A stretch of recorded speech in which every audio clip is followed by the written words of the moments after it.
Nakakita lang ng magandang artista, highlights kaagad si Austin Reeves, nag-ala Magic Johnson.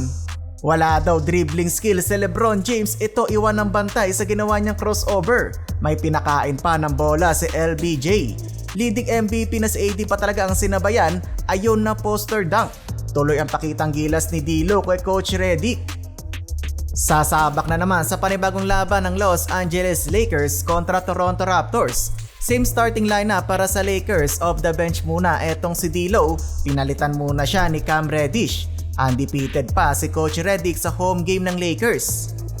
Bumenga kagad si Anthony Davis sa 3-point line. Mukhang bumabalik mga idol ang shooting ni Dabrao beyond the arc. Rui Hachimura may binuli ball sa ilalim, bagsak ang player ng Toronto. RJ Barrett nilinis ang ring, nagpaikot-ikot ang bola. King James finding Rui Hachimura sa baseline mga idol for one-handed flush. Agad naman bawi si RJ, coast to coast, nakabingwit pa ng foul.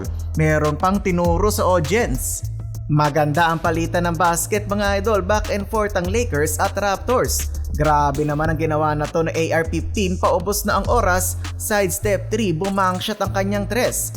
MVP performance na naman ang hatid ni AD para sa Lakers, double digit scoring kaagad, hindi pa tapos ang first quarter. Dalton Knecht connecting sa kanyang perimeter jumper. LeBron James nice pass naman to Gabe Vincent, isang segundo na lang kasi ang natitira sa shot clock ng LA. Buti pumasok ang catch and shoot. Segundo na lang ang natitira, pinakain pa ng bola ni LBJ ang player ng Toronto. Hindi inakala na andon ang player matapos ng kanyang spin move. End ng quarter, hawak ng Raptors ang kalamangan, 34-26. Pagpasok pa lang ng second quarter, pinakain kaagad ng supalpal ni Jackson Hayes ang kalaban. Tinting block shot, bagsak pa nga ang player. 8-minute mark mga idol, wala daw dribbling skill si LBJ. Eto, pinakitaan tayo ng between the legs, in and out cross, iwan ng bantay and one. Nasundan ang highlight ng Lake Show, AD with a sidestep, sabay poster dunk. Kahit nag-showtime ng purple and gold ay nakakasabay ang kanilang kalaban. Lumamang pa nga ng 10 ang Toronto, 48-38. Bago mag-end ang first half, nag-run ng LA Lakers, nakatres si Cam Reddish at mukhang nagpapakitang gila si D'Lo kay Coach Redick. Eto, sidestep buzzer beater to end the half, dalawa na lang ang hinahabol ng LA. May 10 points off the bench si D'Angelo Russell. Third quarter, taghabol pa din ng Lakers pero kayod kalabaw na si LeBron, coast to coast sa fast break. Year 22 ang bumangga, giba mga idol. Matindi na ang sigawan ng crowd. Showtime na ang Lakers, AD with a monster block. What a highlight by Austin Reeves behind the back to Reddish, slam dunk.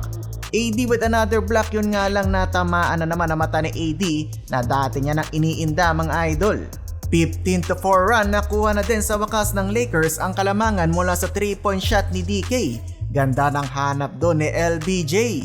Aba, kaya pala panay highlights ang ginagawa ni Reeves. Present pala mga idol ang magandang artista na si Jessica Alba. Fourth quarter, nagpatuloy ang momentum ng Lakers. Credit din natin ang impact ni Hayes nang mawala si AD. Sa dulo mga idol, napangalagaan ng Lakers ang kanilang kalamangan, panay 3-point play pa ni Reeves.